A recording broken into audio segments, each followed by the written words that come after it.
इस वीडियो में हम वर्ल्ड वॉर 1 के बारे में डिटेल्स में बात करेंगे। प्रथम विश्व युद्ध की शुरुआत से लेकर अंत तक का पूरा इतिहास में आपको समझाने की कोशिश करूंगा कि कैसे यह शुरू हुआ था, किसने यह शुरू किया था, किस कारण इस युद्ध की शुरुआत हुई थी, कौन से देश इस युद्ध में कब कब शामिल होते गए और उनके शामिल होने के क्या कारण थे, टोटल कितने देश इसमें शामिल हुए थे, इसमें टोटल कितने सैनिक शहीद हुए थे और कितने सिविलियन यानी आम लोग मारे गए थे, इस युद्ध का क्या परिणाम हुआ था, दुनिया पर इसका क्या प्रभाव पड़ा था और इस युद्ध के बाद कितने नए देश बने और इसमें हमारे भारत की क्या भूमिका थी। ऐसा और भी बहुत कुछ जानेंगे इस वीडियो में। यानी लगभग वर्ल्ड वॉर 1 का पूरा इतिहास मैंने कवर किया है इस वीडियो में, तो आखिर तक जरूर देखना।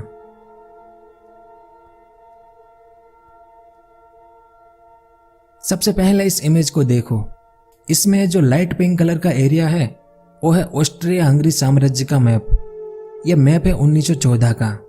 आज यह टूटकर कई देशों में बढ़ चुका है, जैसे Slovenia, Croatia, Hungary, Slovakia, Romania और पोलैंड जैसे कई और भी देश।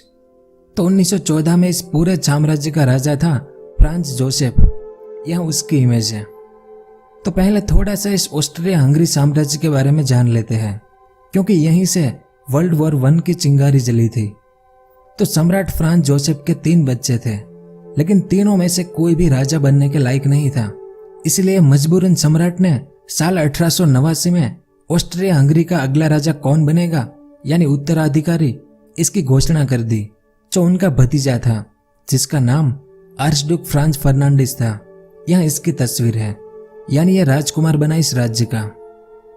अब कोई भी राजा हो वो यही चाहता है कि उसका बेटा ही अगला राजा बने, लेकिन यह मजबूरन अपने भतीजे को अगला राजा चुना गया, जो सम्राट को पसंद नहीं था। इसलिए जब साल 1900 में आर्चड्यूक ने शादी करने का फैसला किया, तो सम्राट ने कहा कि तुम्हारी शादी मैग्नेटिक होगी, यानी आर्चड्यूक की पत्नी को शादी के बाद किसी भी तरह का कोई शाही दर्जा हासिल नहीं होगा और ना ही उनकी शादी में कोई शाही परिवार के लोग आएंगे, और उनके जो बच्चे होंगे वो कभी भी इस साम्राज्य के राजा नहीं बन सकते। और ऐसा ही हुआ था आर्चड्यूक की शादी में, जिसकी पत्नी थी डचेस ऑफ होहेनबर्ग की सोफी। यह उसकी इमेज है। तो सम्राट और उनके भतीजे के बीच काफी अनबन थी। ऐसे में साल 1914 की शुरुआत में सम्राट जोसेफ बीमार हो गए थे और अप्रैल 1914 में उनकी तबीयत ज्यादा खराब होने के बाद उनके भतीजे आर्चड्यूक के सम्राट बनने की अटकलें तेज होने लगी। इस कारण आर्चड्यूक और उनकी पत्नी दोनों ऑस्ट्रिया हंगरी साम्राज्य का दौरा करने लगे थे, क्योंकि अगले राजा यही बनने वाले थे। ऐसे में 28 जून 1914 के दिन आर्चड्यूक और उनकी पत्नी दोनों आज का जो बोस्निया हर्जगोविना देश है उसकी एक जगह थी साराजेवो। यहाँ पर इनकी शाही सवारी निकलने वाली थी, जहाँ पर हजारों की संख्या में लोग आए हुए थे। अब राजकुमार आर्चड्यूक के जो गुप्तचर थे उन्होंने आर्चड्यूक को मना किया था इस जगह पर जाने से, लेकिन राजकुमार आर्चड्यूक को इस जगह पर जाना ही था। अब आपके मन में एक सवाल उठा होगा कि राजकुमार के गुप्तचरों ने राजकुमार को उनके ही जीते हुए राज्य की मुलाकात लेने से क्यों रोका था?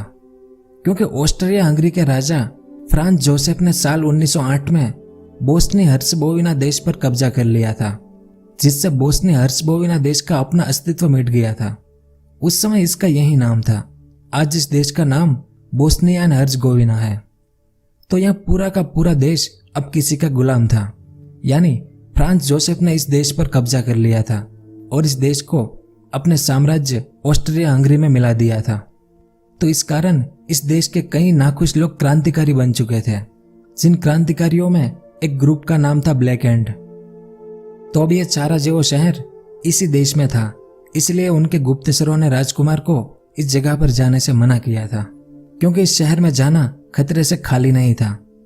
लेकिन आर्चड्यूक ने अपने गुप्तचरों की बात को टाल दिया कि हमें कुछ नहीं होगा, हमें ईश्वर पर भरोसा करना चाहिए। और इससे पहले भी राजकुमार आर्चड्यूक को मारने के 3 बार प्रयास हो चुके थे, लेकिन उनको बचा लिया गया था। यदि अपने गुप्तचरों की बात मान लेता आर्चड्यूक, तो जैसी दुनिया आज हम देखते हैं शायद वैसी नहीं होती। लेकिन आर्चड्यूक अपनी पत्नी को लेकर इस साराजेवो शहर पहुंच गया, जहां भीड़ में वे 6 क्रांतिकारी भी शामिल थे। उनमें से एक क्रांतिकारी, जिसका नाम गैव्रिलो प्रिंसिप था, उसने आर्चड्यूक और उनकी पत्नी दोनों की गोली मारकर हत्या कर दी उनकी शाही सवारी के दौरान। यहीं से वर्ल्ड वॉर 1 की शुरुआत होती है। लेकिन ज्यादातर लोगों को यही लगता है कि सिर्फ एक छोटी सी घटना से इतना बड़ा युद्ध शुरू हो गया, तो ऐसा बिल्कुल नहीं है। प्रथम विश्व युद्ध शुरू होने के और भी बहुत से कारण हैं। तो 1914 से पहले यूरोप में क्या वातावरण था, क्या क्या बड़ी बड़ी घटनाएं हो रही थी जिस कारण प्रथम विश्व युद्ध ने जन्म लिया था। तो पहले हम उन बाकी कारणों के बारे में जान लेते हैं, फिर युद्ध कैसे शुरू हुआ और क्या क्या हुआ उसकी बात विस्तार से करेंगे ताकि उसे समझने में आपको आसानी हो। तो सबसे पहला कारण था यूरोपीय शक्ति का संतुलन बिगड़ना। जैसा कि इतिहास में बताया गया है कि 19वीं और 20वीं सदी में यूरोपीय देशों ने दुनिया के एक बड़े हिस्से पर राज किया था, जिसमें अंग्रेज, फ्रांसीसी, पुर्तगाली सब शामिल थे। लेकिन इसमें जर्मनी सबसे पीछे था, यानी यूरोप की क्रांति में जर्मन का कोई खास योगदान नहीं था। लेकिन साल 1871 में जर्मनी का एकीकरण हुआ और बिस्मार्क के नेतृत्व में जर्मन एक शक्तिशाली राष्ट्र बनकर उभरा। यह बिस्मार्क की इमेज जो 1871 में जर्मनी का राजा बना। इसी से यूरोपीय शक्ति और संतुलन गड़बड़ा गया, क्योंकि अब इंग्लैंड और फ्रांस के लिए जर्मनी एक चुनौती बन गया था, जिससे यूरोपीय राष्ट्रों में प्रतिस्पर्धा की भावना बढ़ी। यानी फ्रांस, इंग्लैंड और जर्मनी के बीच आपस में कंपटीशन बढ़ने लगा था। दूसरा कारण गुप्त संधियों का प्रचलन। यूरोप में 19वीं शताब्दी के दौरान उनके कई देशों ने अलग अलग अलायंस यानी संधियां करना शुरू की थी, लेकिन यह सब संधियां गुप्त रूप से हो रही थी। जैसे अगर ब्रिटेन और फ्रांस ने संधि की कि अगर कोई फ्रांस पर हमला करे तो ब्रिटेन उस युद्ध में फ्रांस की मदद करेगा, और अगर ब्रिटेन पर कोई हमला करे तो फ्रांस ब्रिटेन की मदद करेगा। और इस संधि के बारे में सिर्फ इन्हीं 2 देशों को पता होता था। ऐसे ही अगर रूस और इटली ने संधि की तो तीसरे किसी भी देश को इस बारे में पता नहीं चलता था। और इन संधियों की शुरुआत की थी जर्मन शासक बिस्मार्क ने। बिस्मार्क अलग अलग देशों के साथ इस तरह की गुप्त संधियां करने लगा था, जिसे देखकर बाकी देश भी बिस्मार्क की कॉपी करने लगे। और उस समय मुख्य तौर पर 2 संधियां हुई। पहले साल 1882 में ट्रिपल अलायंस, जो जर्मनी, ऑस्ट्रिया हंगरी साम्राज्य और इटली के बीच हुई थी, जिसमें से अगर किसी भी एक देश पर हमला होगा तो बाकी 2 देश उसकी मदद के लिए आएंगे। लेकिन जब वास्तव में युद्ध हुआ था तब इटली ने अपना पलड़ा बदल दिया था। इस बारे में हम आगे बात करेंगे। और दूसरी संधि साल 1907 की ट्रिपल एंटेंट, जिसमें फ्रांस, ब्रिटेन और रूस के बीच ट्रिपल एंटेंट हुआ था।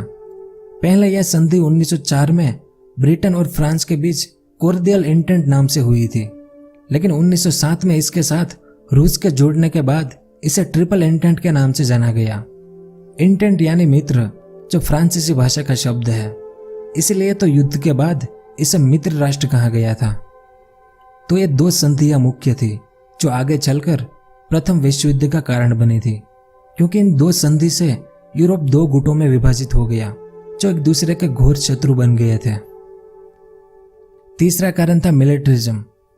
उस समय मिलिट्रिज्म में यूरोप के ज्यादातर देशों ने खुद को हर तरह के आधुनिक हथियारों से लैस करने का प्रयास किया, जिस कारण सभी देशों ने अपने अपने देश में मशीन गन, टैंक, बंदूक, बड़े जहाज, बड़ी आर्मी और कई तरह के हथियार बनाना शुरू कर दिया था। यानी यूरोप के कई देश भविष्य में होने वाले युद्धों के लिए बड़ी बड़ी आर्मी खड़ी करने लगे थे, जिसमें ब्रिटेन और जर्मनी दोनों काफी आगे थे। इन दोनों के पास सब कुछ था। इन दोनों देशों ने अपने इंडस्ट्रियल रिवॉल्यूशन का इस्तेमाल अपनी आर्मी को बढ़ाने के लिए किया, और बाकी जो छोटे छोटे देश थे वो हथियारों की खरीद बिक्री में लग गए हैं ताकि अपने देश की सुरक्षा और विस्तार हो सके। क्योंकि उस समय दुनिया के बाकी छोटे देश भी चाहते थे कि वे भी ब्रिटेन और जर्मनी की बराबरी कर ले, लेकिन ऐसा होना बहुत मुश्किल था। यानी इस मिलिट्रिज्म के कारण कुछ देशों में यह अवधारणा बन गई थी कि उनकी आर्मी इतनी बड़ी और मजबूत है कि उन्हें कोई भी देश किसी भी तरह से हरा नहीं सकता। और ऐसी अवधारणाओं के पीछे कई देशों और राजाओं ने अपने मिलिट्री का आकार बड़ा किया। अपनी राष्ट्रीय आय का बहुत बड़ा भाग हथियारों के निर्माण और आर्मी पर खर्च किया जाने लगा। अगर उस समय का मैं एक उदाहरण दूं आपको, तो फ्रांस और जर्मनी अपनी आय का 85% आर्मी पर खर्च कर रहे थे। इस प्रकार पूरा यूरोप बारूद के ढेर पर बैठ गया था, बस विस्फोट होने की देरी थी। इसलिए मिलिट्रिज्म भी बहुत बड़ा कारण हुआ इस युद्ध के लिए। अगला कारण साम्राज्यवाद। साम्राज्यवाद यानी अपने साम्राज्य का विस्तार करना, जैसे अंग्रेजों ने किया था। और उस समय अंग्रेज यानी ब्रिटेन इस काम में सबसे आगे था। उस समय दुनिया के 25% हिस्से पर ब्रिटेन का कब्जा था। इस इमेज को देखें, इसमें जितने भी देश रेड कलर में हैं, उन सभी देशों पर ब्रिटेन का कब्जा था, जिसमें हमारा भारत भी शामिल था, जो आप जानते ही हैं। यानी गुलाम बनाकर उसे लूटने में ब्रिटेन का मॉडल बहुत सफल था। इस कारण यूरोप के बाकी देश जैसे फ्रांस, पुर्तगाल, जर्मन, ये सभी देश इस मॉडल को अपनाकर दुनिया के बाकी देशों को कब्जाना चाहते थे। यानी उस समय कई पश्चिमी यूरोप के देश चाहते थे कि उनके साम्राज्य का विस्तार अफ्रीका और एशिया में भी फैले, जैसे ब्रिटेन का फैला था। और इस साम्राज्यवाद की घटना को स्क्रैम्बल ऑफ अफ्रीका यानी अफ्रीका की दौड़ भी कहा गया है। इसका मतलब यह था कि अफ्रीका पर कब्जा करना था, जिसमें फ्रांस, जर्मनी, हॉलैंड, बेल्जियम आदि देश शामिल थे। इनके बीच यह होड़ लगी थी कि कौन सबसे ज्यादा अपना साम्राज्य फैला सकता है, जिसके कारण यूरोप के ज्यादातर देश एक दूसरे के प्रति ईर्ष्या करने लगे और एक दूसरे को बर्बाद करने की कोशिशें करने लगे थे। अगला कारण औद्योगिक और व्यापार में प्रतिस्पर्धा। अब दुनिया की सबसे पहली औद्योगिक क्रांति भी ब्रिटेन में हुई थी, जो अपने गुलाम देशों से कच्चा माल लाकर उसे अपने फैक्ट्रियों में तैयार करके दुनिया भर के बाजारों में बेच रहा था, जो यूरोप के बाकी देश भी देख रहे थे। फिर फ्रांस और रूस में भी औद्योगिक क्रांति हुई और इस क्रांति से यूरोपीय अर्थव्यवस्था में एक क्रांतिकारी बदलाव आया, क्योंकि इस दौर में यूरोपीय देशों ने कारखानों और फैक्ट्रियों की स्थापना की, जिससे उत्पादन बहुत ज्यादा होने लगा। अब इन उत्पादित चीजों को बेचना भी पड़ेगा, तो इनकी बिक्री के लिए भी यूरोपीय देशों में प्रतिस्पर्धा होने लगी थी, जिस कारण इंग्लैंड, फ्रांस और रूस ने एशिया और अफ्रीका में अपने अपने उपनिवेशिक बाजार बनाकर उन पर अधिकार कर लिया। इन्होंने अपने राष्ट्र की ब्रांड को उत्पादनों पर छापा, जैसे made in England, made in Germany, made in France. ऐसे ब्रांड को लोकप्रिय बनाने की दौड़ शुरू हो गई थी और इन व्यापार प्रतिस्पर्धा ने यूरोपीय देशों के बीच कड़वाहट पैदा कर दी और वे एक दूसरे के विरोधी बन गए थे। इसलिए व्यापार में प्रतिस्पर्धा प्रथम विश्व युद्ध का एक और कारण था। उनके उत्पादन में उल्लेखनीय वृद्धि के कारण यूरोपीय देशों को और अधिक बाजारों की आवश्यकता थी। अपने उत्पादनों को दूसरे देशों में निर्यात करने के लिए उन्हें नए बाजार की खोज थी। उन्होंने खुद को दुनिया में सर्वश्रेष्ठ साबित करने का प्रयास किया। लेकिन जर्मनी और इटली बाद में इस दौड़ में शामिल हुए थे, तो उनके विस्तार के लिए बहुत कम संभावना थी, क्योंकि ज्यादातर पर तो ब्रिटेन और फ्रांस ने कब्जा कर रखा था। इसलिए जर्मनी और इटली ने एक नई नीति अपनाई कि दूसरे देशों के बाजारों पर बलपूर्वक अधिकार करके अपना व्यापार वहां पर बढ़ाया जाए। यानी जहां पर इंग्लैंड और फ्रांस के बाजार थे, उनको कब्जा लेना और वहां पर जर्मनी और इटली के उत्पादनों को बेचना। अगला कारण राष्ट्रवाद। 19वीं सदी के दौरान राष्ट्रवाद ने यूरोप में एक महत्वपूर्ण भूमिका निभाई। यूरोप के ज्यादातर देशों में मेरा देश महान है यह नारा फैलने लगा था। असल में इस नारे की शुरुआत जर्मनी के शासक कैसर विलियम द्वितीय ने की थी। फिर यह यूरोप के बाकी देश इटली, फ्रांस, ब्रिटेन और अन्य बाल्टिक देश आदि जगहों पर राष्ट्रवाद पूरी तरह से फैल चुका था और इन देशों को ऐसा भ्रम होने लगा कि कोई भी देश लड़ाई लड़के और जीत के ही महान बन सकता है। यानी अपने देश की महानता को अपने विस्तार से जोड़कर देखा जाने लगा। इनके अनुसार युद्ध किसी भी देश के निर्माण के लिए बहुत जरूरी है। बिना किसी युद्ध के न तो कोई देश महान बन सकता है और ना ही तरक्की कर सकता है। यानी युद्ध करना जरूरी है और यह भी एक बड़ा कारण बना विश्व युद्ध का। अगला कारण धार्मिक एकीकरण। उस समय यूरोप के सभी देशों में धार्मिक एकीकरण का समान रूप से विकास हुआ, जिसमें यह भावना तेजी से बढ़ती गई लोगों में कि समान जाति, समान धर्म, एक भाषा और अपनी ऐतिहासिक परंपरा के व्यक्ति एक साथ मिलकर रहें और काम करें तो उनकी अलग पहचान बनेगी दुनिया में और उनकी प्रगति भी होगी। क्योंकि इस दौरान इस आधार पर जर्मनी और इटली का एकीकरण हो चुका था और इस इमेज में जो बाल्कन क्षेत्र है उसमें भी यह भावना ज्यादा थी। बाल्कन प्रदेश तुर्की साम्राज्य के अंतर्गत था, लेकिन 1914 से पहले तुर्की साम्राज्य के कमजोर पड़ने पर इस क्षेत्र में स्वतंत्रता की मांग जोर पकड़ने लगी कि हम बाल्कन प्रदेश को आजाद करो। और यह मांग किसने की थी? तो तुर्की साम्राज्य और ऑस्ट्रिया हंगरी साम्राज्य में अनेक क्षेत्रों में स्लाव प्रजाति के लोग रहते थे। यही स्लाव लोग अपने अलग राष्ट्र की मांग कर रहे थे। अब रूस का यह मानना था कि ऑस्ट्रिया हंगरी और तुर्की के स्वतंत्र होने के बाद स्लाव लोग रूस के प्रभाव में आ जाएंगे। इसलिए रूस ने अखिल स्लाव यानी सर्व स्लाववाद आंदोलन को बढ़ावा दिया। इससे रूस और ऑस्ट्रिया हंगरी के संबंध में दरारें पड़ गई और ऐसे ही सर्व जर्मन आंदोलन भी चला, जिसमें सर्व, चेक तथा पोल प्रजाति के लोग भी स्वतंत्रता की मांग कर रहे थे। इससे यूरोपीय राष्ट्रों में कटुता की भावना बढ़ती गई थी। तो यहां भी एक कारण था पहले विश्व युद्ध का। अगला कारण समाचार पत्र और प्रचार साधनों द्वारा जहरीले प्रचार करना। जैसे आज के समय में मीडिया है जिसके जरिए लोगों को भड़काया जाता है, उसी तरह वर्ल्ड वॉर 1 से पहले यूरोपीय देशों के राजनेता, दार्शनिक और लेखक अपने लेखों में युद्ध की वकालत कर रहे थे और यूरोप का दुनिया के एक बड़े हिस्से पर कब्जा था, जहां से लूटकर कमाया धन से जो वहां के धनपति थे यानी पूंजीपति वर्ग, वो भी अपने स्वार्थ में युद्ध के समर्थक बन गए। लेकिन युद्ध की संभावना बढ़ाने में सबसे अधिक महत्वपूर्ण भूमिका समाचार पत्रों की थी। प्रत्येक देश का समाचार पत्र दूसरे राष्ट्र के विरोध में झूठा और भड़काऊ लेख प्रकाशित करता था, जिससे उन देशों की जनता में आक्रोश और गुस्सा अपनी चरम सीमा पर पहुंच गया था। यानी उस दौर के समाचार पत्रों के झूठे प्रचार ने यूरोप का वातावरण जहरीला कर युद्ध की संभावना बढ़ा दी थी। एक कुछ इमेज है उस समय की, इसमें आप देख सकते हैं। तो इस तरह से प्रचार किया जाता था। अगला कारण है इंटरनेशनल संस्थान की कमी। जैसे दूसरे विश्व युद्ध से पहले लीग ऑफ नेशन बनाया गया था, वैसी संस्था पहले विश्व युद्ध से पहले नहीं थी, जो सभी देशों के बीच समझौता करवाकर शांति की स्थापना करे। यानी उस समय कानून व्यवस्था बनाए रखने के लिए संघ जैसा कोई अंतरराष्ट्रीय संगठन नहीं था। सभी देश अपनी इच्छा के अनुसार कुछ भी करने के लिए स्वतंत्र थे। इसके परिणाम स्वरूप घृणा और भ्रम पैदा हुआ, जिसने यूरोपीय देशों के बीच अराजकता पैदा की थी। अगला और आखिरी कारण केसर विलियम द्वितीय का चरित्र।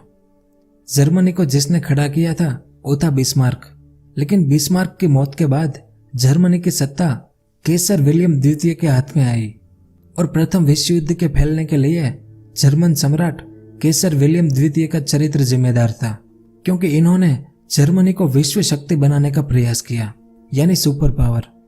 इसलिए वे अपनी आर्मी और नौसेना लगातार बढ़ा रहे थे।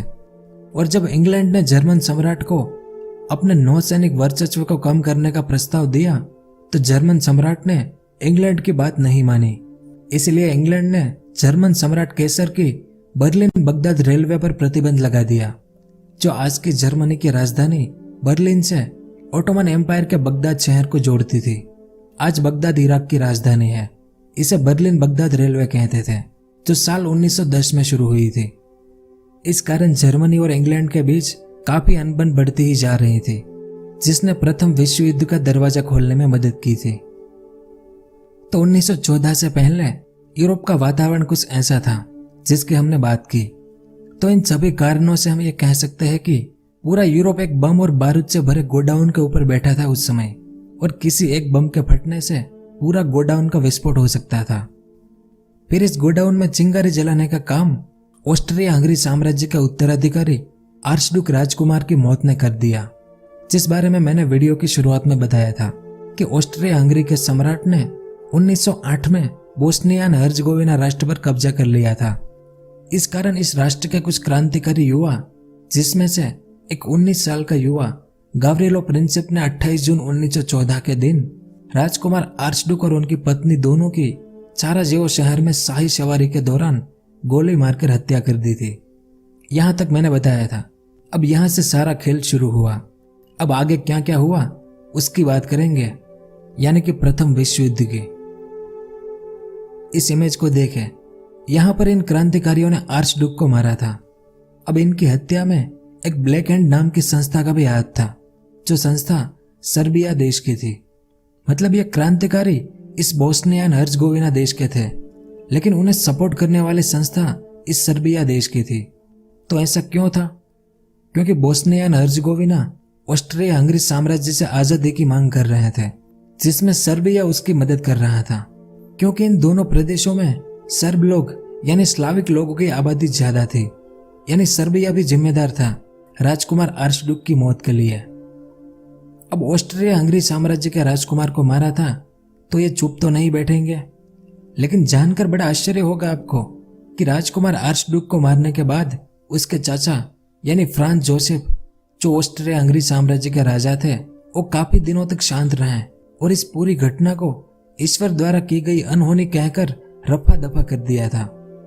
लेकिन इस साम्राज्य का जो सेनापति था उसने फ्रांज जोसेफ को उकसाया कि राजकुमार की मौत के बहाने क्यों ना हम सर्बिया को ऑस्ट्रिया हंगरी साम्राज्य में मिला दें, क्योंकि सर्बिया इस साम्राज्य की बॉर्डर पर ही था। यहां पर आप देख सकते हैं। इसलिए 23 जुलाई 1914 के दिन यानी राजकुमार की हत्या के ठीक 25 दिन बाद ऑस्ट्रिया हंगरी ने सर्बिया को 10 प्रस्ताव का अल्टीमेटम भेजा। इस अल्टीमेटम में जो 10 बातें लिखी थी वो सर्बिया को मान लेना था, लेकिन सर्बिया ने इनमें से 8 बातों को स्वीकार किया और प्रस्ताव में 2 ऐसी बातें थी कि सर्बिया बिना युद्ध किए आत्मसमर्पण कर दे और हमारे यानी ऑस्ट्रिया हंगरी साम्राज्य का हिस्सा बन जाए, जिन्हें मानने से सर्बिया ने मना कर दिया, क्योंकि बिना युद्ध किए कोई आत्मसमर्पण कैसे कर सकता है। इसलिए 28 जुलाई 1914 के दिन ऑस्ट्रिया हंगरी ने सर्बिया की उत्तर पश्चिम सीमा पर हमला कर दिया। इसलिए सर्बिया ने रूस से मदद मांगी। अब रूस और सर्बिया दोनों में सर्ब लोग रहते थे, इसलिए रूस ने सर्बिया से कहा कि हम आपकी मदद करेंगे। और सिर्फ यही कारण नहीं था रूस का सर्बिया की मदद करने का। इस इमेज को देखें, यह रूस का साम्राज्य था उस समय।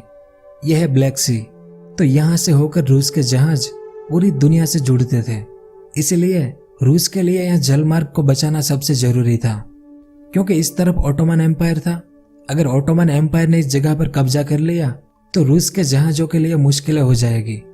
तो ऐसा ना हो, इसलिए रूस ने सर्बिया का साथ देना तय किया। और इस तरफ ऑस्ट्रिया हंगरी जर्मनी के पास गया, क्योंकि मैंने पीछे आपको बताया था संधियों के बारे में। साल 1882 में ट्रिपल अलायंस, जो जर्मनी, ऑस्ट्रिया हंगरी साम्राज्य और इटली के बीच संधि हुई थी। इसलिए जर्मनी भी ऑस्ट्रिया हंगरी की मदद के लिए युद्ध में कूद पड़ा और कहा कि हम सभी तरीके से आपकी पूरी मदद करेंगे। और इन दोनों ने मिलकर सर्बिया पर हमला कर दिया। लेकिन इस संधि में इटली भी शामिल था, पर इटली ने ऑस्ट्रिया हंगरी की मदद करने से मना कर दिया, क्योंकि संधि यहां हुई थी कि कोई हम तीनों में से किसी एक पर हमला करेगा तो हम एक दूसरे की मदद करेंगे, लेकिन यहां पर हमला आप किसी दूसरे यानी सर्बिया पर करने वाले हो, तो इसमें हम आपकी मदद नहीं करेंगे। ऐसा कहकर इटली मुकर गया था और ये दोनों बचे थे। तो जर्मनी और ऑस्ट्रिया हंगरी ने मिलकर सर्बिया पर हमला कर दिया 28 जून के दिन। और इसी दिन रूस ने इस तरफ से जर्मनी पर हमला शुरू कर दिया। अब साल 1907 के ट्रिपल एंटेंट संधि, जो फ्रांस, ब्रिटेन और रूस के बीच हुई थी। अब रूस युद्ध में कूद पड़ा तो फ्रांस और ब्रिटेन को मदद करनी थी रूस की। इसलिए 3 अगस्त 1914 के दिन फ्रांस ने इस तरफ से जर्मनी पर हमला कर दिया, यानी जर्मनी की दोनों तरफ हमला शुरू हुआ। इस तरफ से रूस ने किया और इस तरफ से फ्रांस ने किया। इस कारण जर्मनी ने एक प्लान बनाया कि हम रूस को आसानी से नहीं हरा सकते, क्योंकि रूस की जमीन पर बर्फ ही बर्फ है, जिसमें रूस की आर्मी आसानी से सरवाइव कर सकती है। लेकिन हमारी जर्मन आर्मी को बर्फ में युद्ध लड़ने का कोई तजुर्बा नहीं है। इसलिए हम पहले फ्रांस को हरा देते हैं, फिर हम रूस पर हमला करेंगे। ये प्लान बनाया जर्मनी ने।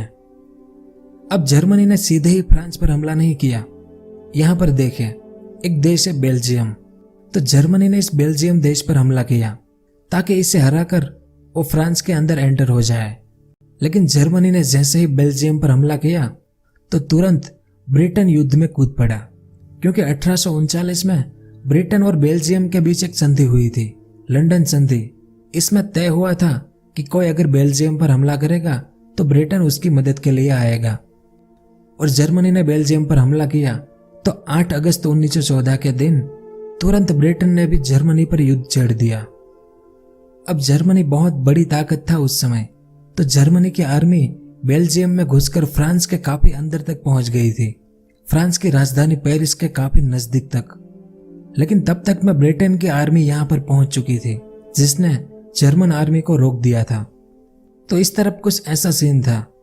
लेकिन इस तरफ रूस ने जर्मनी पर हमला किया था, जिसमें जर्मन आर्मी ने रूस के करीब 3 लाख सैनिकों को मार गिराया था।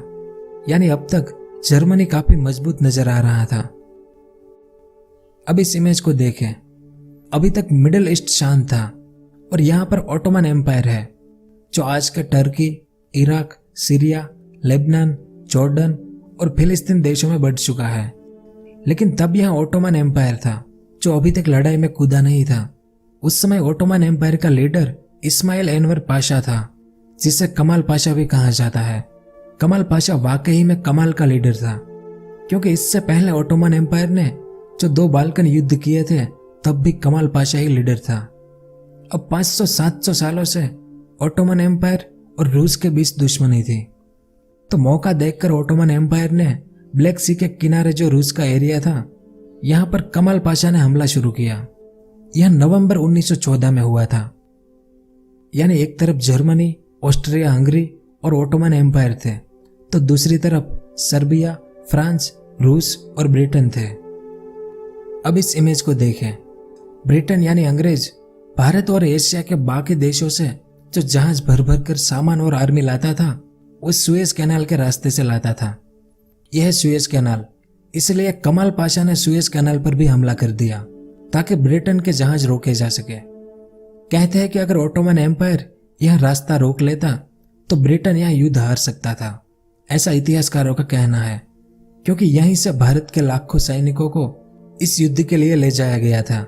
लेकिन ऑटोमन एम्पायर के कमाल पाशा सुएज कैनाल पर कब्जा नहीं कर पाया था। अब जर्मनी, ऑस्ट्रिया हंगरी और इटली के बीच संधि हुई थी कि एक दूसरे को मदद करेंगे, जिसमें इटली मुकर गया था। लेकिन अगले साल यानी 1915 में इटली अपना पलड़ा बदलकर ब्रिटेन और फ्रांस के साथ मिल गया और इटली ने अपने ही मित्र राष्ट्र ऑस्ट्रिया हंगरी साम्राज्य पर हमला कर दिया।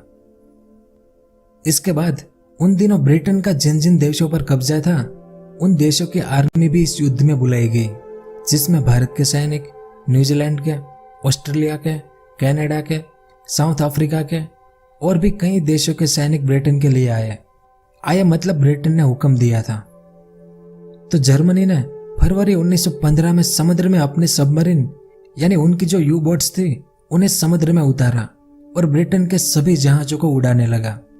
जिन जहाजों में ब्रिटेन के सैनिक और माल सामान आता था, उन सभी जहाजों पर जर्मन यू बोट्स हमला कर रही थी, ताकि ब्रिटेन को कमजोर किया जाए। फिर जर्मन यू बोट्स अब पैसेंजर जहाजों पर भी हमला करने लगी थी। पर 7 मई 1915 के दिन जर्मन यू बोट्स ने लुसिटानिया नाम का एक पैसेंजर जहाज था, उस पर हमला किया, जो इंग्लैंड से अमेरिका जा रहा था, जिसमें टोटल 1153 लोग मारे गए और इसमें अमेरिका के 128 लोग भी मारे गए थे। यानी इस घटना से पहले तक अमेरिका का यही कहना था कि यह युद्ध यूरोप का है, इसलिए हम इसमें किसी के भी साथ नहीं है, हमें इस युद्ध से कुछ भी लेना देना नहीं है। पर अमेरिका ने अभी तक दोनों साइड को हथियार, सामान और युद्ध की अन्य चीजें बेचकर बहुत सारा पैसा कमा लिया था और अमेरिका इसी काम में खुश था। लेकिन जर्मन यू बोट्स द्वारा इनके 128 अमेरिकी लोगों की मौत के बाद अमेरिका ने इस युद्ध में आने की तैयारी शुरू कर दी। और दूसरा कारण यह था कि इससे पहले जर्मनी ने अमेरिका का पड़ोसी देश मेक्सिको को एक सीक्रेट लेटर भेजा था कि आप अमेरिका पर हमला कर दो। इस इमेज में देखो, यहां पर है मेक्सिको और यहां पर है अमेरिका। तो जर्मनी ने इस मेक्सिको को एक सीक्रेट लेटर भेजा था कि आप अमेरिका पर हमला कर दो, पर मेक्सिको ने अमेरिका पर हमला नहीं किया था। लेकिन ये जो लेटर था जर्मनी द्वारा भेजा गया, यह अमेरिका के हाथ लग गया कि जर्मनी हम पर हमला करवाना चाहता था। यह दूसरा कारण था अमेरिका का इस युद्ध में आने का। उस समय अमेरिका के प्रेसिडेंट थे वुड्रो विल्सन, जिन्होंने इन 2 घटनाओं को अमेरिकी संसद में पास करवाया कि अब हमें इस लड़ाई में शामिल हो जाना चाहिए। और विल्सन ने 14 पॉइंट का एक पत्र तैयार किया कि हम इस लड़ाई में क्यों शामिल हो रहे हैं, अमेरिका का क्या उद्देश्य है इस लड़ाई में शामिल होने का, और युद्ध खत्म होने के बाद दुनिया में क्या परिवर्तन आने चाहिए, इसके लिए हम इस लड़ाई में शामिल हो रहे हैं। तो इस 14 पॉइंट के लेटर में क्या क्या लिखा था? तो दुनिया में शांति की स्थापना करना, साम्राज्यवाद को खत्म करना, यानी दूसरे देशों को गुलाम बनाकर उन पर राज करना, यह सब बंद हो, और दुनिया के लिए एक ऐसे संगठन की स्थापना करना जो ऐसे युद्धों को रोक सके। जैसे इस युद्ध के बाद लीग ऑफ नेशन की स्थापना हुई थी। यह सब बताकर अमेरिका भी इस युद्ध में शामिल हो गया। लेकिन किसकी तरफ से शामिल हुआ? ब्रिटेन और फ्रांस की तरफ, यानी अलाइड फोर्स की तरफ। इस इमेज को देखो, रेड कलर के देश एक तरफ है और उसके सामने है ग्रीन कलर के देश। तो ये है अलाइड फोर्सेस यानी मित्र राष्ट्र, और ये है एक्सिस पावर। तो इसके बाद अमेरिका ने हर रोज अपने 10,000 सैनिक जर्मनी और फ्रांस की बॉर्डर पर फ्रांस के लिए उतारने शुरू कर दिए। और दूसरी तरफ रूस का जो राजा था चार निकोलस द्वितीय, जिसने रूस को इस युद्ध में धकेला था, तो रूस में फेब्रुअरी रिवॉल्यूशन हुआ जो 1917 में हुआ था, जिस रिवॉल्यूशन ने जार निकोलस की सत्ता छीन ली और एक नई सरकार बनी रूस में। लेकिन इसके कुछ ही महीनों के बाद अक्टूबर रिवॉल्यूशन हुआ रूस में, जो लेनिन और उसकी पार्टी ने किया था, क्योंकि रूस इस युद्ध के कारण बर्बाद होने लगा था। आर्थिक रूप से रूस की तिजोरियां खाली हो गई थी, इसलिए अक्टूबर रिवॉल्यूशन हुआ था, जिसमें लेनिन की सरकार बनी, जो चाहती थी कि युद्ध खत्म हो और रूस के लोगों को शांति चाहिए। और लेनिन का कहना था कि रूस को लड़ाई नहीं करनी चाहिए, इसलिए हम यानी रूस जर्मनी से शांति समझौता करेंगे और लड़ाई को खत्म करेंगे। फिर मार्च 1918 में रूस और जर्मनी के बीच शांति समझौता हुआ, जिसके बाद रूस इस युद्ध से बाहर हो गया। अब जर्मनी की इस तरफ की लड़ाई खत्म हो गई, सिर्फ इस तरफ फ्रांस के साथ उसे लड़ना था। इसलिए जर्मनी की जो आर्मी थी इस तरफ, उसे फ्रांस के साथ लड़ने बुलाया गया। पर इस तरफ अमेरिका की आर्मी पहुंच चुकी थी और जहाज भर भर कर और आर्मी आ रही थी, जिसने जर्मनी की उम्मीदों पर पानी फेर दिया। तो अमेरिका की एंट्री और रूस में रिवॉल्यूशन, यह सब यूरोप में हो रहा था। और तब यहां मिडिल ईस्ट में क्या हो रहा था? इस इमेज को देखें, इस तरफ के जो देश है वो अलाइड फोर्सेस के थे और इस तरफ के सेंट्रल पावर के थे। तो 1918 आते आते अलाइड फोर्सेस ने बाल्कन और मिडिल ईस्ट में सेंट्रल पावर को पूरी तरह से हरा दिया था। यानी ओटोमन एम्पायर, बल्गेरिया और ऑस्ट्रिया हंगरी साम्राज्य ने आत्मसमर्पण कर दिया था, क्योंकि इस समय मिडिल ईस्ट में अलाइड फोर्स की मदद के लिए रोमानिया, ग्रीस, पोर्टुगल और मोंटेनिग्रो जैसे देश आए थे, जिस कारण सेंट्रल पावर यानी ये तीनों को हारना पड़ा। अब सेंट्रल पावर की तरफ से सिर्फ अकेला जर्मनी बचा था, जो यहाँ फ्रांस की बॉर्डर पर फ्रांस, ब्रिटेन और अमेरिकन आर्मी से लड़ रहा था। लेकिन अमेरिकन और ब्राजील की आर्मी के यहाँ पर आने के बाद जर्मनी भी हार गया और जर्मनी ने आत्मसमर्पण कर दिया। तब जर्मनी के लोग उनके राजा केसर विलियम द्वितीय के खिलाफ हो गए, इसलिए जर्मन राजा केसर जर्मनी से हॉलैंड भाग गया और 11 नवंबर 1918 के दिन सुबह 11 बजे जर्मनी ने युद्ध समापन पत्र पर हस्ताक्षर कर दिए, जिसके साथ ही वर्ल्ड वॉर 1 का अंत हुआ था। अब इस इमेज को देखें, इसमें जितने भी देश युद्ध में शामिल हुए थे, उस देश के कितने सैनिक शहीद हुए, कितने सैनिक लापता हुए युद्ध के दौरान, और कितने सैनिकों को दूसरे देशों ने बंदी बना लिया, यह तीनों का आंकड़ा मिलाकर जो टोटल होता है वो दिखाया गया है। जैसे रूस का टोटल 28 लाख सैनिक या तो युद्ध में शहीद हुए या लापता हुए या फिर उन्हें बंदी बना लिया गया। सबसे ज्यादा रूस के हैं, जिनके करीब 17 लाख सैनिक शहीद हो गए थे। जर्मनी के करीब 22 लाख सैनिक, ऑस्ट्रिया हंगरी साम्राज्य के करीब 18 लाख, ब्रिटेन के 8.5 लाख, बेल्जियम के 1 लाख से ज्यादा, फ्रांस के करीब 17 लाख, पुर्तगाल के करीब 82,000, इटली के 10.5 लाख, बल्गेरिया के करीब 6 लाख, सर्बिया के करीब 7 लाख और ओटोमन एम्पायर के 28,25,000 सैनिक इस युद्ध में शहीद, लापता और कैद हो गए थे। और इसके अलावा अमेरिका के 1,16,000 और कनाडा के 60,000 सैनिक शहीद हुए थे। अब यहाँ पर कनाडा कहाँ से आया? क्योंकि कनाडा पर ब्रिटेन का कब्जा था, तो ब्रिटेन के कारण कैनेडियन आर्मी को यहाँ बुलाया गया था। अब इस इमेज को देखें, अलाइड फोर्स के टोटल यानी इन सभी देशों के मिलकर टोटल 52,11,809 सैनिक शहीद हुए थे और 41,24,890 लापता और कैदी बनाए गए थे। और इस तरफ सेंट्रल पावर के करीब 33,86,200 सैनिक शहीद हुए थे और 36,29,829 सैनिक लापता और कैदी बनाए गए थे। यानी पूरे वर्ल्ड वॉर 1 में टोटल 85,98,000 शहीद हुए और 77.5 लाख लापता और कैदी हुए थे। इसके अलावा इस पूरे युद्ध में 1 करोड़ से ज्यादा सिविलियन यानी आम लोग मारे गए थे जिनका युद्ध से कोई लेना देना नहीं था और करीब 2 करोड़ 10 लाख जितने लोग घायल हुए थे। वैसे यह नंबर कुछ और भी हो सकते हैं क्योंकि 4 साल तक लड़ाई हुई, कहाँ कितने लोग मरे इसकी गिनती किसने की हो, सही की हो या नहीं, क्योंकि कुछ देशों ने यह आंकड़े बढ़ा चढ़ाकर बताए तो कुछ देशों ने कम भी बताए हो, ऐसा हो सकता है। लेकिन इस युद्ध के बाद जो सर्वे हुए थे उसमें बताया गया है कि जब से युद्ध शुरू हुआ था तब से लेकर आखिरी दिन तक रोजाना यानी एक दिन के 5500 सैनिक मरते थे। तो अब इस वर्ल्ड वॉर 1 में जो बड़ी बड़ी लड़ाइयां हुई थी उस बारे में थोड़ा बहुत जान लेते हैं। पहले तो बैटल ऑफ वर्दुन जो 1916 में 21 फरवरी से शुरू हुई थी और 18 दिसंबर तक फ्रांस और जर्मनी के बीच हुई थी, जिसमें टोटल इसी जगह पर 3 लाख सैनिक शहीद हो गए थे और आखिर में फ्रांस ने वर्दुन की बैटल जीत ली थी। दूसरी बैटल ऑफ मार्ने जो मार्ने नदी के किनारे हुई थी, यहाँ पर 2 बार बैटल हुई थी। पहले 1914 में 6 सितंबर से लेकर 12 सितंबर तक चली थी, जिसमें भी फ्रांस जीता था और इस बैटल में टोटल दोनों साइड से 5 लाख सैनिक शहीद हुए थे। और मारने की दूसरी लड़ाई आखिर में यानी 1918 की 15 जुलाई से लेकर 6 अगस्त तक चली थी और तब फ्रांस के साथ अमेरिका शामिल हो चुका था, जिस कारण जर्मनी हार गया था और इसमें दोनों साइड से टोटल 2 लाख सैनिक शहीद हुए थे।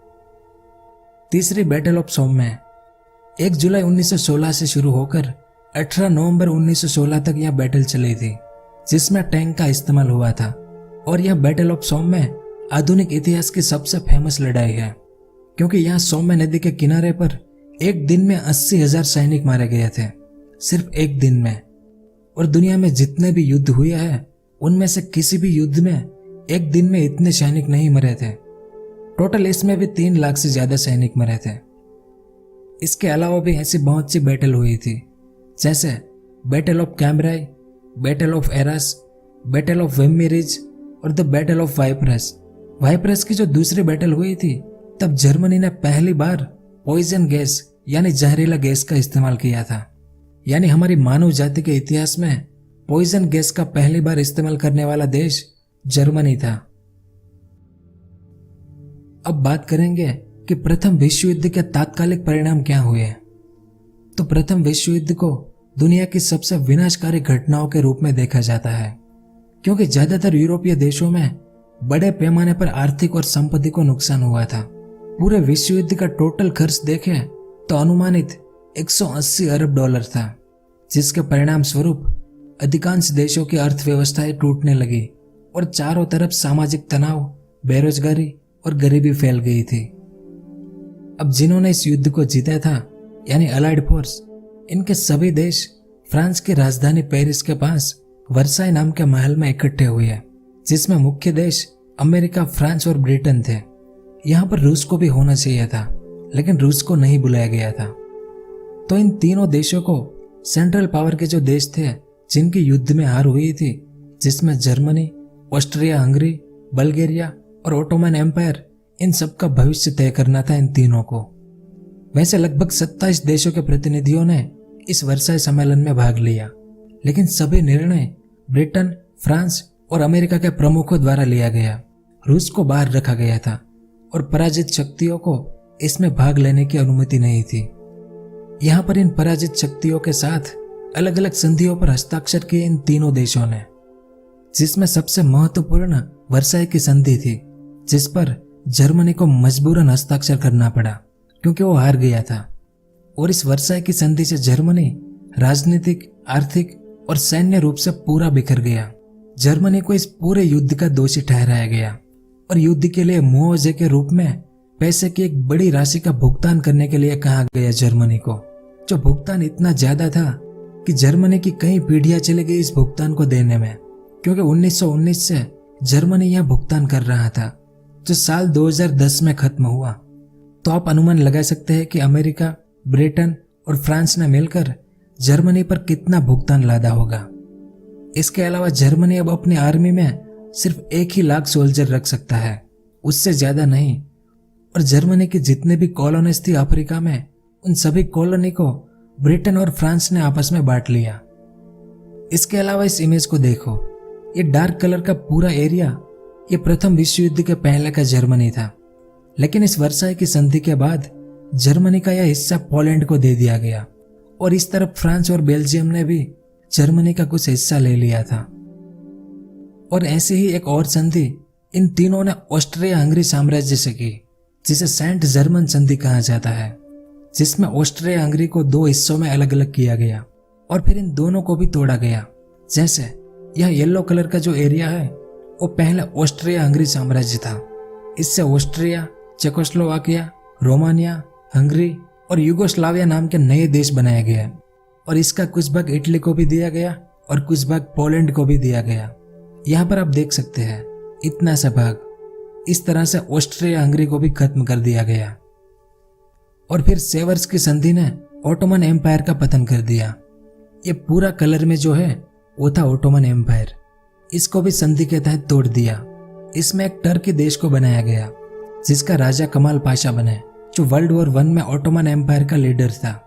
एक यह भाग ग्रीस में चला गया। यह अर्मेनिया देश बना।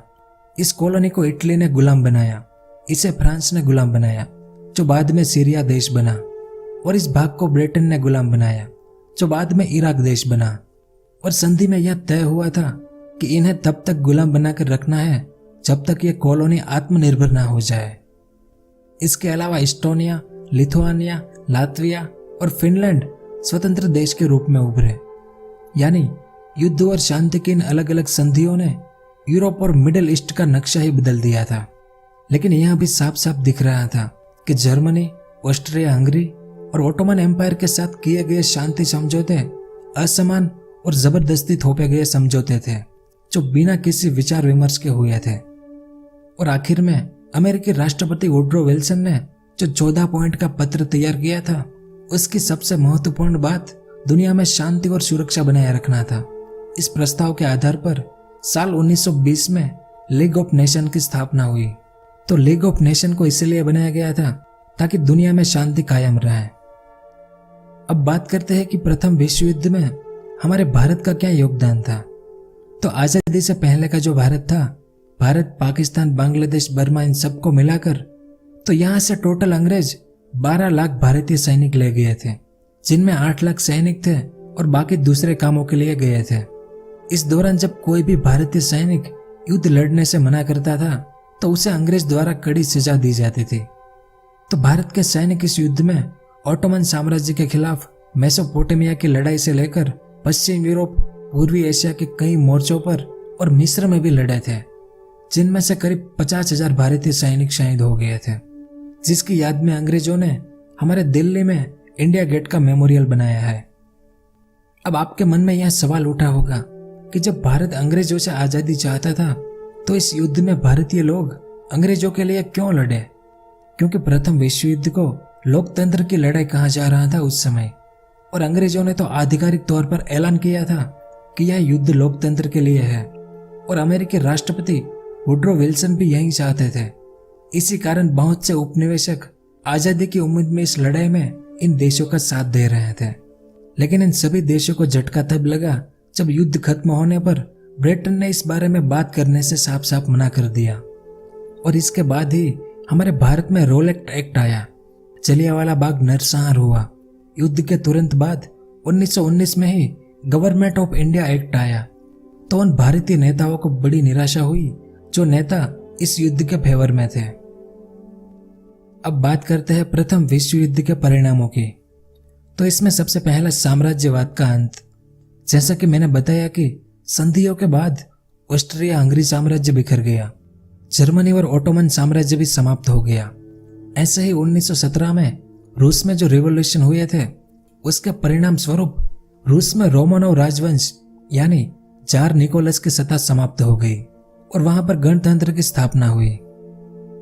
इसके बाद दूसरा परिणाम, विश्व राजनीति पर से यूरोप का प्रभाव कमजोर हुआ। युद्ध से पहले की दुनिया में विश्व राजनीति में यूरोप की अग्रणी भूमिका थी। जर्मनी, फ्रांस, इंग्लैंड और रूस के इर्द गिर्द विश्व की राजनीति घूमती थी। लेकिन 1918 के बाद यह स्थिति बदल गई और विश्व की राजनीति में अमेरिका का दबदबा बढ़ गया, क्योंकि प्रथम विश्व युद्ध में हथियारों को बेच बेचकर अमेरिका सुपर पावर बनने की शुरुआत कर चुका था। अगला और सबसे महत्वपूर्ण परिणाम दूसरे विश्व युद्ध का बीज रोपण। प्रथम विश्व युद्ध ने दूसरे विश्व युद्ध के बीज तभी बो दिए थे क्योंकि पराजित देशों के साथ जिस प्रकार का व्यवहार अमेरिका, फ्रांस और इंग्लैंड ने किया था, इससे वे देश अपने को अपमानित समझने लगे थे। उन देशों में फिर से उग्र राष्ट्रीयता प्रभावी बन गई। हर एक देश एक बार फिर से अपने को संगठित कर अपनी शक्ति बढ़ाने लगा और एक एक कर संधि की शर्तों को तोड़े जाने लगा और इससे दुनिया एक बार फिर से बारूद के ढेर पर बैठ गई, जिसका परिणाम वर्ल्ड वॉर 2 हुआ। अगला सैन्य परिणाम। संधियों में पराजित देशों की सैन्य शक्ति को कमजोर करने के लिए निरस्त्रीकरण की व्यवस्था की गई। इस नीति का सबसे बड़ा शिकार जर्मनी हुआ था, क्योंकि वो अपनी सेना में 1 लाख से ज्यादा सैनिक नहीं रख सकता था। पर सामने ब्रिटेन, फ्रांस, रूस, अमेरिका जैसे देश अपनी सैन्य शक्ति बढ़ाने लगे थे। इससे पराजित देशों को यह डर लगा कि कहीं यह फिर से हम पर हमला ना करे, इसलिए ये हारे हुए देश खुद की सुरक्षा के लिए खुद को मजबूत करने के प्रयास में लग गई है, जिससे दुनिया में फिर से हथियारबंदी की होड़ शुरू हो गई, जिसका विश्व शांति पर बुरा प्रभाव पड़ा। अगला आर्थिक संकट का परिणाम। हम सब जानते हैं कि जो देश युद्ध लड़ता है वो आर्थिक रूप से कमजोर हो ही जाता है, और यह युद्ध तो इतना लंबा चला कि बहुत से देश कंगाल हो गए थे। इस कारण उन देशों में आम लोगों पर टैक्स यानी करों का बोझ बढ़ गया था। अगला परिणाम, महिलाओं की स्थिति में सुधार हुआ। इस युद्ध से पहले की दुनिया में महिलाओं को घर की 4 दीवारों के बीच रहकर काम करना पड़ता था। उन्हें बाहर के किसी भी काम के लायक नहीं समझा जाता था। लेकिन इस युद्ध में जब नौजवान युद्ध लड़ने गए थे, तब महिलाओं ने फैक्ट्री और कारखानों को चलाया था, हथियार बनाए, सामान तैयार करना यानी सभी तरह के काम महिलाओं ने किए। इस कारण ब्रिटेन और अमेरिका जैसे देशों में महिलाओं को मतदान करने का पहली बार अधिकार मिला, उन्हें जॉब करने का अधिकार मिला, यानी महिलाओं को भी पुरुष के बराबर समझा जाने लगा, जो कि मेरे ख्याल से सबसे बड़ा परिणाम था। अगला परिणाम, टेक्नोलॉजी में सुधार। इतिहास में पहली बार रेडियो का इस्तेमाल, टैंक का इस्तेमाल, केमिकल का इस्तेमाल, सबमरीन का इस्तेमाल, गैस का इस्तेमाल, इमरजेंसी सेवा की शुरुआत, बॉम्बिंग के लिए प्लेन का इस्तेमाल इसी युद्ध में हुआ था। इसलिए तो इसे टेक्नोलॉजी वॉर भी कहा गया। तो उस समय इस घटना को विश्व युद्ध, ग्लोबल वॉर या द ग्रेट वॉर ऐसे कई नाम दिए गए थे, क्योंकि दुनिया को लगा कि ऐसा युद्ध फिर कभी नहीं होगा। इसलिए इसे the war to end all wars भी कहा गया था। लेकिन 20 साल बाद इससे भी बड़ा युद्ध हुआ, इसलिए उसे दूसरा विश्व युद्ध कहा गया और इसे प्रथम विश्व युद्ध कहा गया। तो ये था वर्ल्ड वॉर 1 यानी प्रथम विश्व युद्ध का पूरा इतिहास। उम्मीद है कि आपको कुछ जानने को मिला होगा, और आपको ये वीडियो कैसा लगा वो नीचे कमेंट करके जरूर बताएं मुझे, क्योंकि बड़ी मेहनत से मैंने ये बनाया है। और क्या आपको दूसरे विश्व युद्ध का यानी वर्ल्ड वॉर 2 का इतिहास जानना है तो वो भी आप नीचे कमेंट करके मुझे जरूर बताएं। पूरा वीडियो देखने के लिए आपका बहुत बहुत धन्यवाद।